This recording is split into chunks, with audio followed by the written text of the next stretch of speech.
What started as a phone sale turned into a robbery when the buyer allegedly pulled a knife and tried to steal the phone. Despite his plea for treatment, Judge Boyd rejected deferred adjudication and sentenced him to 15 years in prison.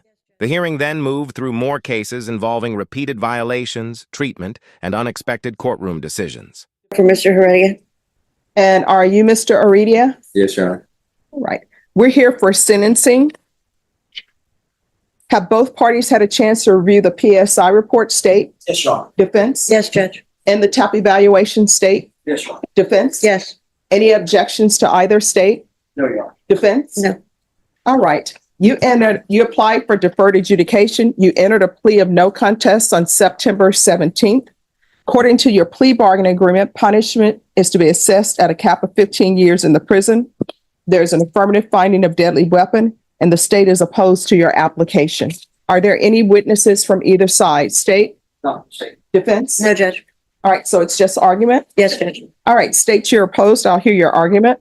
Yes, Your Honor. Because of the previous record and also the vicious studies house. All right, defense. Yes, Judge. He has been to prison once before. It was back in 2017 for an ag assault deadly weapon, as you can see from the report. One of the good things I saw when I was going through this PSI, which you don't normally see, is that he is very motivated for treatment, full-on safety. If you read the facts of this case, because of his drug and alcohol, primarily drugs, but some alcohol use on this particular day, he really does not remember the offense. His birthday was the next day. That's also the anniversary date of his grandmother's death, who he was very close to. He does live and would live with his grandfather, should you see fit to give him deferred. I know that it's an ask because he's been to prison once before. His misdemeanor history he's got, I think, a DWI conviction, I think maybe an assault married conviction from a while ago. But, if he goes to safety, that's like a good 9-month hit of intensive treatment that I think would serve him much better than going to prison, where he's not, even if he did therapeutic community, it's not going to do him as well. And clearly he needs, he's never really gotten any help from the system. He just went to prison on that ag assault. Looks like he did get deferred initially, but he wasn't really getting any kind of help. And I have talked to him. He has always accepted responsibility for this offense. He never did want a trial. He knew that he did wrong, which I think shows that we might be able to actually get him the help that he needs so that he can get his life together. He goes to prison again. I'm not so sure he's going to get out, and with any of the help he needs, it's going to be just, I think, setting himself up to fail. Is there anything you would like to let the judge know? You want to raise your right hand? Do you solemnly swear or affirm the testimony you give will be the truth and nothing but the truth, so help you God? Yes, Your Honor. All right, you can lower your hand, state your name for the record. Go ahead, Ebia. All right, what would you like to say? I know I messed up, Your Honor. I understand that. But, I really been to prison. I feel like if I go back, that's really just not going to do anything but help me. It's just really going to send me in a spiral. When I was on probation, I never got any help that I needed. I always wanted help. I struggled with doing drugs. When I lost my grandmother on my birthday, that kind of hurt. And then soon after, I lost my little brother who I initially grew up with. So it kind of sent me in a spiral. And then in prison time, I lost my son to CPS because the mother of my child was on drugs and didn't really want to try to get my son back. So that really hurt him. And the only support that I have is my mother, my father, and a good friend. He's still by my side no matter what. He's just encouraging me every day to do good and wants to see me do good. But I never had any type of help. I would really appreciate if I can get any type of help. So you're telling me when you were on deferred adjudication, they didn't give you any help? Because according to what I'm reading from the criminal history, you were on deferred adjudication for aggravated assault with a deadly weapon. There was a motion to revoke file. Now, I'm making assumptions. Usually when there's a motion to revoke that's filed, that means that they're alleging that you violated some conditions, and whatever condition you violate, they are supposed to address that if they're continuing you. address that. For example, if there's a drug issue, then they'll address it by giving you drug rehab. If there is an anger issue, they'll address it by giving you a class on anger management. So you're telling me none of that was done? No, I was on class doing a BIP band intervention program class, Mhm. and for them altering my days of class, which kind of gave me a revoke. So you're saying they gave you BIP? Yeah. So this aggravated assault with a deadly weapon, that was against a relative or a family member? All right. And then you had the possession less than 28 grams. You were given deferred adjudication for that. And you were revoked. So you're telling me in all the time that you were on probation in those two instances, nobody offered you any help? On the band, and when I was on probation for the 6 years, they were supposed to send me to ISF, but due to COVID, they never sent me to none of those. Okay. And just as an aside, Judge, he's only, I think, Oh, well, I'm sorry. Just 1 second. Do you have any questions for him? Yeah. State, do you have any questions? All right. So, he's 28 now. So when all of these other offenses were happening, looks like it to be about 8 to 10 years ago, he was very young. And it really didn't have any, probably the emotional or the brain development to really have taken advantage of whatever he might have been able to take advantage of. But he's older now, much more mature, looking at 30. And I think he would take this seriously. Of course, if you so chose to give him deferred and he goes to safety and he doesn't comply with their rules, back he comes, and you can obviously send him to prison then. But I would like to see if maybe we could give him that chance.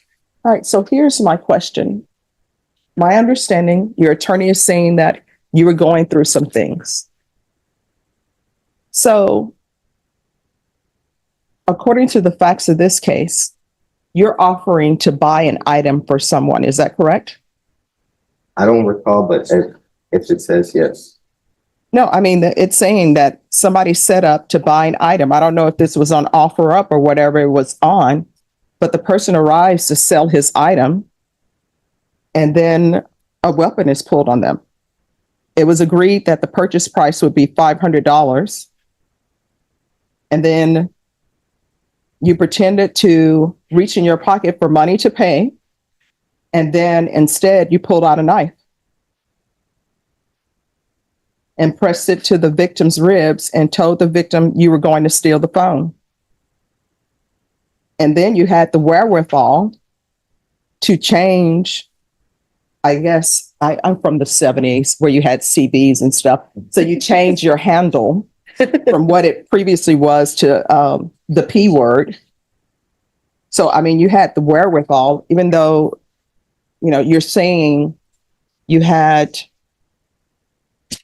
drug-induced issues, you still had the wherewithal to go in and change your account name and everything. And you had the wherewithal to reach out to someone to make a plan to buy an item from them and then set up a place to meet. But you're saying all of this was in a drug-induced haze? Yes, sir. Do you see how that sounds? I see how it sounds. Well, at the time I was doing Xanax, and Xanax, when I do them, it was causing blackouts in and out. So I really don't remember. And then see, the thing for you not to remember, because you're telling me you're not remembering, obviously something happened that made you remember because you went in to change your name, your handle, from where you had previously reached out to this person. And Judge, of course, I'm not a psychologist, Yes. obviously by any stretch. But I mean, over all of the years, I think if he's in a drug induced and he can't remember anything later, I don't think that necessarily means that at the time he wasn't able to function and, obviously do what he did. Mm-hmm. He just doesn't recall it later once the drugs and the alcohol were on. Okay. All right. Thanks for explaining that. I appreciate that. All right. I just don't think you're appropriate candidate for deferred adjudication. So I'm not going to grant your application. I'm going to find you guilty. There's an affirmative finding of deadly weapon. I'll ask for the therapeutic community. Because of your history, they may not place you in that. I have no authority to force them to place you there. But I do know if you don't ask for it, they definitely will not do it. I'll put in the judgment therapeutic community. Thank you, Judge. There's to be no contact with Daniel Anthony Guevara, Guevara. And just one moment. All right. Now, let's speak to time. According to the plea bargain agreement, it's cap of 15. States you're asking for 15. All right. Defense? Well, of course, Judge, I'm going to be asking for less than that. I think he went 6 years on the last stint, possibly. So I was telling him that I would ask you if you would possibly be willing to consider 8. Should you not be willing to grant the deferred? All right. All right. The court is going to sentence you to 15 years in the prison. I'll give you credit for any time served. Did you review the trial court certification of defendant's rights to appeal with your attorney? Did you understand it? Yes, sir. All right. Because this is a plea bargain agreement, because I followed your plea bargain agreement, and because you waive your right to appeal, you do not have the court's permission to appeal. Because this is a felony conviction, you're not allowed to own or possess any weapons or ammunition. If you have a question over what a weapon or ammunition is, you'll need to speak to an attorney. Do you understand? Yes, sir. All right, we can go off the record. This is what I want you to understand. I take no joy in sending anyone to prison. I am still hopeful that you will do well. I know that 15 years is a lot of time. Any day that you spend in custody, even if it's an hour, it's a lot of time. I understand that. But you're going to have to change your ways, because otherwise what's going to end up happening is you're going to find yourself spending the rest of your life at the prison. And when you look at your history, if you pick up a new case, people are going to see that history, and your minimum is 25 years. And the law is the law. However, if you end up going to prison for 30 years, when it comes time for you to go to parole, they're going to look at your criminal history, and they may be inclined to let you sit there for the full 30 years. You understand? Yes, sir. All right. So there's still a chance for you to improve yourself, to get your life together. So while you're at the prison, there are plenty of programs that are there for you. Read, get an education. They will give you an education for free. If you don't have your GED, get your GED. Work on improving yourself and do not become institutionalized. Do you understand? Yes, sir. All right. Good luck to you. Okay. Thank you, Judge. Maybe be excused. Yes. We're here on a violation report. Yes, Judge. All right. So what are you all going to be asking for before we go on the record? All right. We're going to go on the record. Court is calling NIMAG number 755032, State of Texas versus Dirkland Davy. Can I have parties announced for the record for the state? Defense? Monica Anna Guerrero for Dirkland Davy. All right. So we're here on a violation report. This is the 6th violation report, and it has to do with skipped retests. All right. So it's obvious to the court, he is with outpatient treatment. Yes, With lifetime. With lifetime. Obviously, he needs inpatient treatment. The state is asking for a bond increase. You want to address that?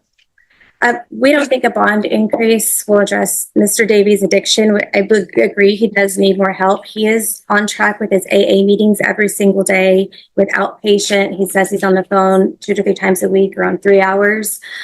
He's really addressing his alcohol problem, but it's a process and it's a problem, and he's making the steps. He admits that he has made this mistake. He fully No, I mean, he's making bad choices. had choices. So here's the thing. Mhm.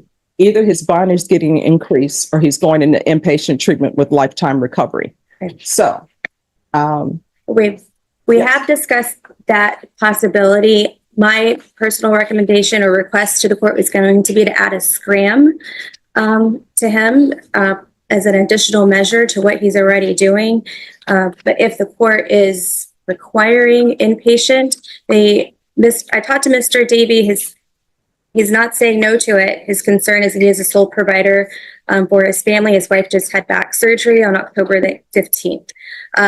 So that puts them in a situation where the family does not have any income coming in. But on the alternative, Mr. Davy does not want to go to jail where he's not going to receive any help with his all right, alcohol so he addiction. has 2 choices, because this is the 6th violation report. and all his violations have to do with alcohol. And what the court has done is the court has slowly addressed, well, not slowly, but the court has addressed each violation. And I didn't immediately start with inpatient treatment. I started with outpatient treatment, and it's not helping. So that tells me he needs something more. So what I would suggest is that someone gets on the phone and call Lifetime Recovery and see how long it would take them to process him into their inpatient treatment program. Okay. So this is me trying to help you, Mr. Davey, and also protect the public. You understand? Yes, ma'am. All right. So just remain in the courtroom. Your attorney is going to call Lifetime Recovery, Yes. and we will see if they're able to accept you. They should be. So if you'll call them immediately, and we'll recess this for now, and we'll see what the response is. Okay. All right. Thank you. Thank you. You're welcome. That's perfect. Oh, thank you. And thank you so much for dressing appropriately for court. You always do, though. We're back on the record. Nightmax 755032, State versus Declan Davey and counsel. Yes, I did talk with the Lifetime Admissions for inpatient. He said that they can admit him at on 11/15, which is next Friday at 10 a.m. All right. Then what the court will order in this case. State, do you have any objections to allowing him to go inpatient treatment? All right. The court's going to order inpatient treatment with Lifetime Recovery. And what time would that be, counsel? At 10 a.m. At 10 a.m. on November 15th. So that's where you'll need to be. Do you understand? And are you still doing your sober support meetings? Yes, ma'am.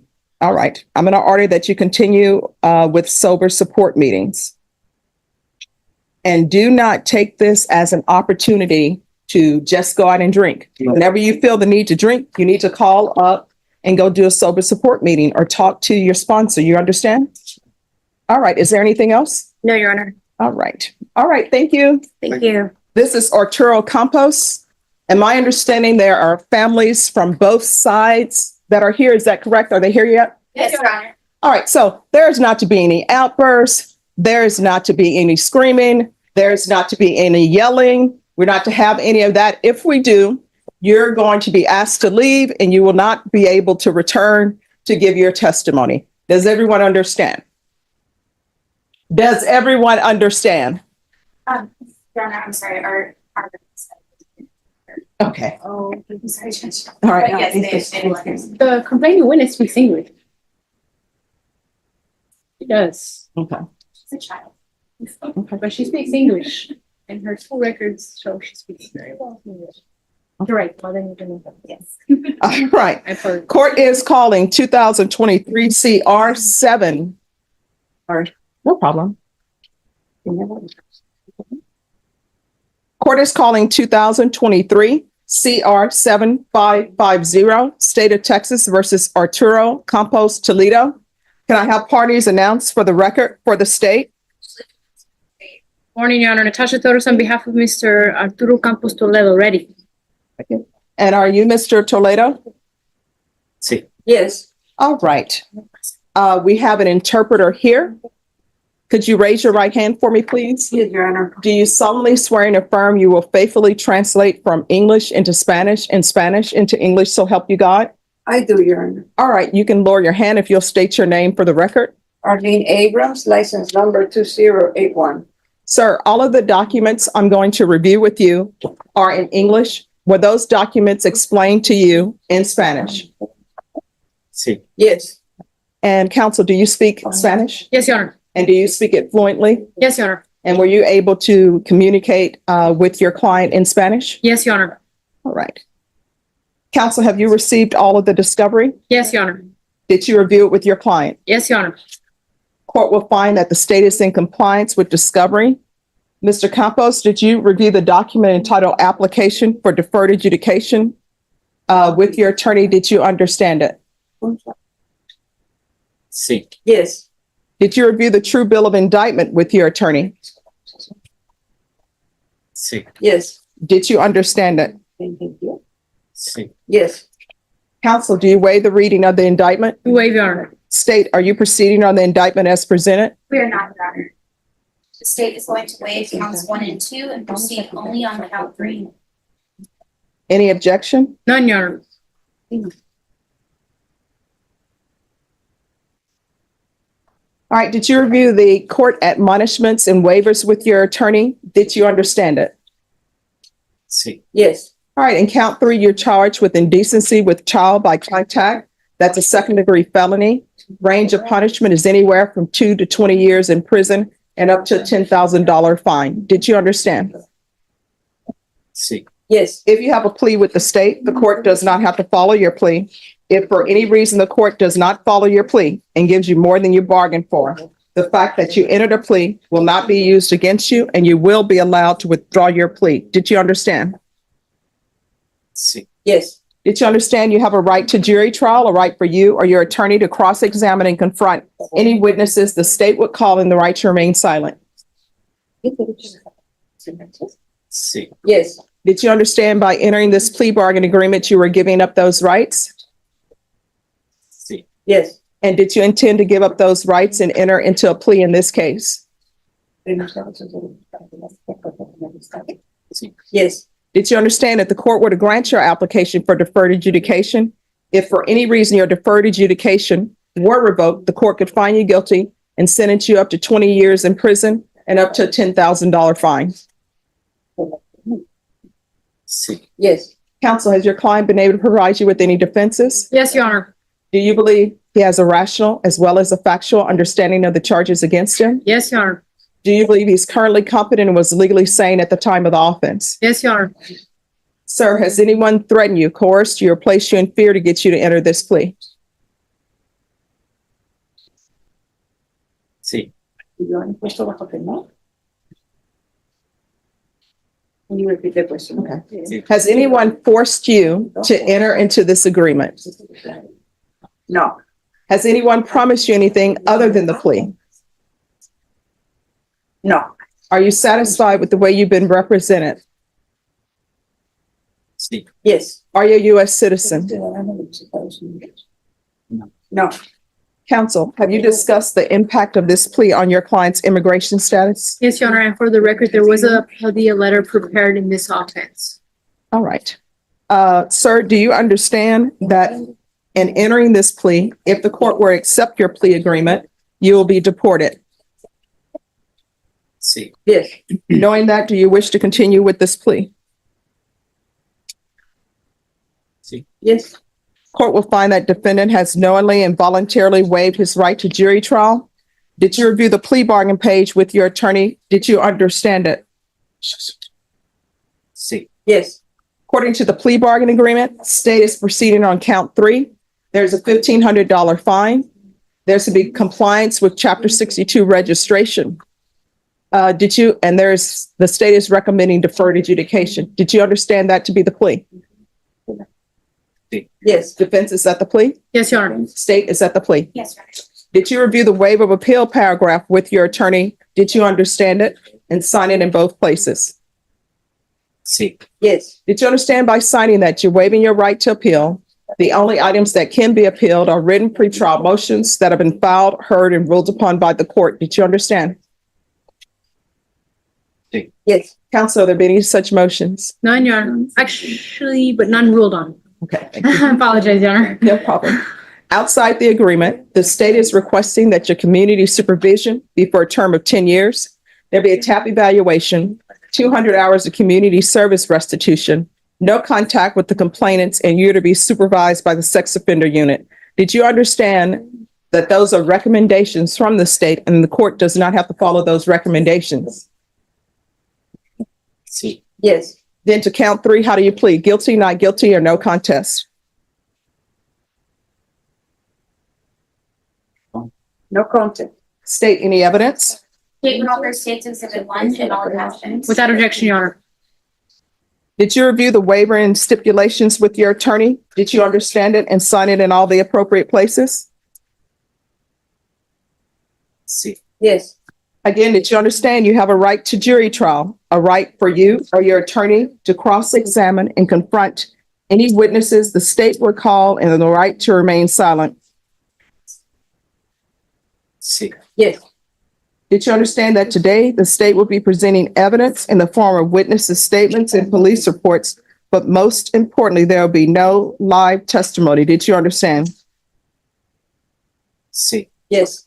Court will find that defendant has knowingly and voluntarily waived and consented to stipulation of testimony and stipulations. Court will accept into evidence state's exhibits 1 and attachments or review the same. All right, after reviewing state's exhibits 1 and attachments, the court will find there's sufficient evidence to find you guilty. The court will defer finding of guilt as you've applied for deferred adjudication. Why should I follow this plea? Your Honor, the state has waived the complainant to ensure that whether this is what they would like to have happen in the case. All right, because this really isn't a probation case. May I, Your Honor? Yes. Your Honor, this is a case where the state and the defense have worked through various prosecutors.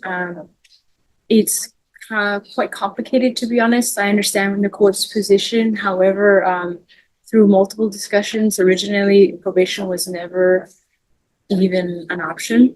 But after multiple discussions, including in-person interviews, multiple just motions and discovery review, we have agreed and reached an agreement subject to the court's approval. I understand where the court is coming from, but I think that that's where the complaining witness, according to the state and her mother, who are present here in the courtroom today, is, you know, there's no excuses. And the problem is that this is a very large family. On the left side is my client's mother and basically his sister, and there are 7 other people. Everyone's been destroyed by this. All right, so here's the thing. The court understands that he would be deported, but this isn't a probation case. Are you saying this is what the complainant wants, or is this what the complainant's mother wants? Your Honor, since the complainant is a child, we do have to go through the mother. So we have spoken with the mother, and I can ask if she has spoken to the complainant about this as well, but as she has in our other meetings, I assume she has. Yes. Yes. So the court's why the complainant wasn't aware of the offer, and that is what she wanted as well. And it's my understanding there's going to be a victim impact statement, Your Honor. I understand the court's position. I really do, but Your Honor, this man is looking at being deported. He will never see his other 2 children unless they choose to find him. I mean, I understand that we're saying he's going to be deported. He's going to be deported. And if he comes back and he's not arrested for anything, then he'll just be in the US. Your Honor, if I may. Yes. Number 1 is he's going to have 10 years of probation for him not to return, including registration. Not just that, I represent people in federal court who cross over. Once he gets deported, he's going to be looking over his shoulder for the rest of his life. There's just simply no way he's going to become undetected. He knows what's going to happen. He cannot come back. But I mean, many people come back and they're undetected until some new offense is committed or something happens and they're picked up. But they do get picked up. Yes. Smaller. But this is not a probation case. We would just kindly respectfully ask the court. We've come to an agreement and we'd ask the court to consider. I understand exactly what the court's saying, but it seems like the complainant she'd be the one to testify, and she's the one that wants this. You want to call the mother as a witness as to why I should